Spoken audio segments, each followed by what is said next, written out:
विष्णु भगवान द्वारा शिव जी के सहस्त्र नामों से स्तुति करना।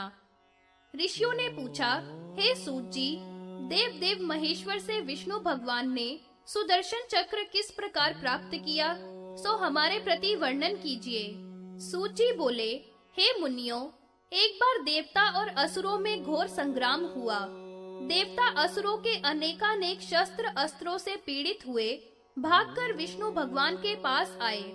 प्रणाम करने पर भयभीत हुए देवों को देखकर हरि ने पूछा, हे देवताओं, क्या आपत्ति है जिससे संताप युक्त दौड़कर आए हो?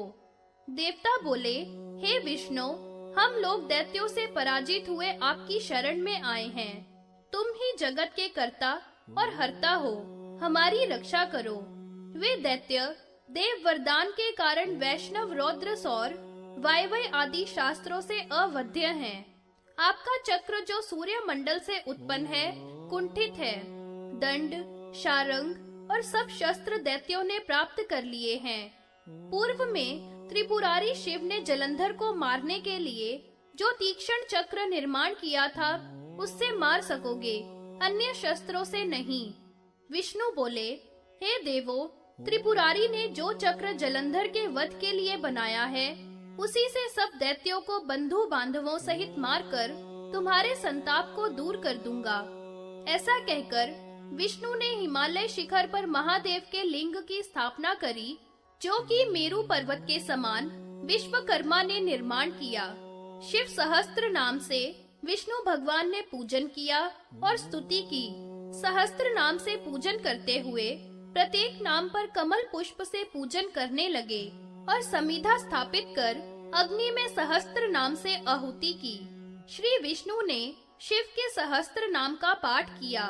हे भव, शिव, हर, रुद्र, नील लोहित, पद्मलोचन, अष्टमूर्ति, विश्वमूर्ति, वामदेव, महादेव इत्यादि सहस्त्र नाम से स्तुति की। हे ऋषियों, इस प्रकार हरि सहस्त्र नाम से स्तुति करते हुए प्रत्येक नाम पर कमल अर्पण करते रहे। शिव ने हरि की परीक्षार्थ 1000 कमलों में से एक कमल छिपा दिया। हरि विचार करने लगे, क्या किया जाए? एक कमल कम हो गया, सो अपने नेत्र रूपी कमल को निकालकर शिव को अर्पण कर दिया। इस भाव से प्रसन्न हुए शिव जी अग्नि मंडल से प्रकट हुए। उस समय उनका हजारों सूर्य मंडल के सदृश तेज था। वे जटा, मुकुट से शोभित शूल, टंक, गदा, चक्र, पाश आदि धारण किए हुए थे। ऐसे उग्र रूप को देखकर हरि भगवान ने शंभु को नमस्कार किया।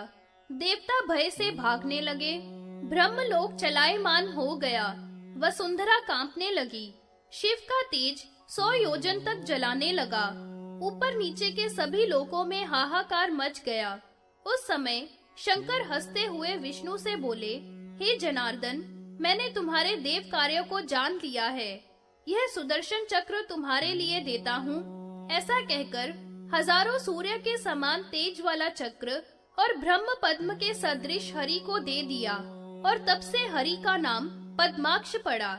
शिव ने कहा, हे पुरुषोत्तम, मैं तुम्हारी भक्ति से प्रसन्न हूँ, तुम वरदान मांगो।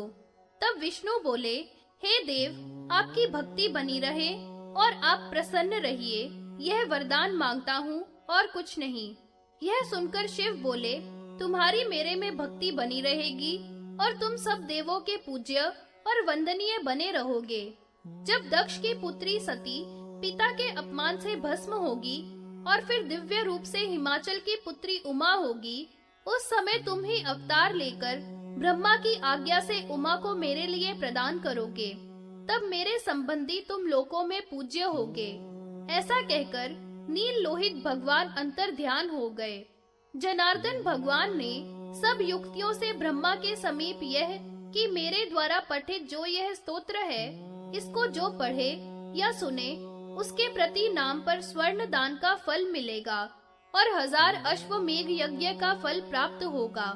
जो इस सहस्त्र नाम द्वारा घृत अथवा जल से शंकर भगवान को स्नान कराएगा, उसे भी सहस्त्र यज्ञ का फल प्राप्त होगा और रुद्र का प्यारा होगा। तब ब्रह्मा जी भी हरि भगवान से तथास्तु कह अपने लोक को चले गए। सूत जी कहते हैं कि हे द्विजो, जो इस सहस्त्र नाम से शिव की पूजा करेगा या इसका जप करेगा वह परम गति को प्राप्त होगा। देवताओं के द्वारा शंकर भगवान की स्तुति। ऋषियों ने कहा, हे सूत जी, गजानन गणेश की उत्पत्ति कैसे हुई और उनका प्रभाव कैसा है, सो हमसे कहिए। सूत जी कहने लगे, जिस अवसर पर इंद्र उपेंद्र आदि देवगण दैत्यों के धर्म कर्म विध्वंस करने लगे और दैत्य असुर दानव क्रूर कर्म करने वाले तमोगण रजोगण स्वभाव वाले वे सभी भूमि पर अपने को निर्विघ्न की इच्छा वाले होकर यज्ञ दान तप से महेश्वर को, ब्रह्मा को, हरि को प्रसन्न करने लगे और उनसे वरदान प्राप्त करके हमारी सदा विजय हो यह चाहने लगे।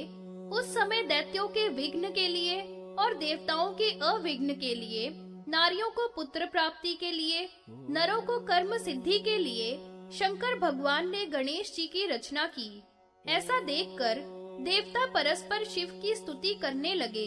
देवता बोले, हे सबके आत्म स्वरूप, हे अनघ, आपको नमस्कार है। हे विरंच रूप, देव कार्य सिद्ध करने वाले प्रभु, आपको नमस्कार है। हे काल रूप, अग्नि रूप, रुद्र रूप, आपको नमस्कार है। हे कालकंठ, अंबिका के पति, स्वर्ण के रूप वाले, हे शूलधारी, हे कपाल, दंड, पाश, खंग, ढाल, अंकुश धारण करने वाले, 5 मुख वाले, सर्पों का हार पहनने वाले, पंचाक्षर स्वरूप आपको नमस्कार है। क आदि 5 अक्षर और च आदि 5 अक्षर जिनके हाथ हैं, ट आदि 5 अक्षर और त आदि 5 अक्षर जिनके पैर हैं, प आदि 5 अक्षर जिनके लिंग हैं, सूर्य, सोम, अग्नि जिनके नेत्र हैं, ऐसे आपको नमस्कार है। ऋक, यजु, सामवेद रूप आप हो। आप ही ओमकार स्वरूप हो, आपको नमस्कार है। ओमकार में 3 रूपों से आप ही स्थित हो, अर्थात पीत रूप, शुक्ल रूप और रक्त रूप से ऐसे हे शिव आपको नमस्कार है। ब्रह्म रूप, विष्णु रूप और कुमार रूप आपको नमस्कार है। आप सूक्ष्म स्थूल रूप से स्थित हो, सर्व संकल्पों से रहित हो, आदि मध्य अंत से हीन हो, ऐसे आपको नमस्कार है। यम, अग्नि, वायु, रुद्र, जल, सोम, इंद्र आदि देवों और निश्चरों द्वारा आप निशि दिन पूजत हो, ऐसे हे प्रभु आपको नमस्कार हो। आप महेश्वर हो, धीर हो, साक्षात शिव हो, आपके लिए नमस्कार है आदि आदि। सूत जी कहते हैं कि हे ब्राह्मणों, इंद्र, अग्नि, वरुण आदि देवों द्वारा किया गया यह स्तोत्र है, जो भक्ति और श्रद्धा से इसे पढ़ेगा या सुनावेगा वह परम गति को पाएगा।